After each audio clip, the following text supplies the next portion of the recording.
সালাম জানাই লাকসামবাসীকে। আমি আজ দাঁড়িয়ে আছি হামিরাবাগ বাজারের ঠিক পূর্ব পাশে। গত 5টি বছর পার হয়ে গেল, কিন্তু এই ব্রিজের ভাগ্য বদলালো না। তৎকালীন সরকার মেরামতের উদ্যোগ নিয়েছিল ঠিকই, কিন্তু আজ 5 বছর ধরে ব্রিজটি এভাবেই কঙ্কালের মতো পড়ে আছে। হাজার হাজার মানুষের প্রতিদিনের কষ্ট দেখার কি কেউ নেই? আমরা কি তবে উন্নয়নের ছোঁয়া থেকে বঞ্চিতই থাকব? আমি বিচার চাইছি জাতির কাছে, বিচার চাইছি আমাদের বিবেকবান নেতাদের কাছে।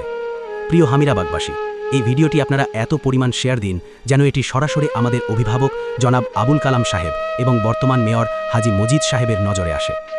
নেতৃবৃন্দের কাছে আমাদের বিনীত প্রশ্ন, আর কতকাল আমাদের এই ভোগান্তি পোহাতে হবে? কবে হবে আমাদের এই কাঙ্ক্ষিত ব্রিজ? বন্ধুরা, শেয়ার করতে ভুলবেন না। আপনার একটি শেয়ারই পারে কর্তৃপক্ষের ঘুম ভাঙাতে।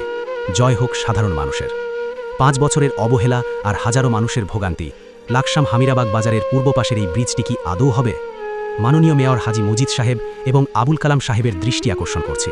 ভিডিওটি শেয়ার করে সবার কাছে পৌঁছে দিন।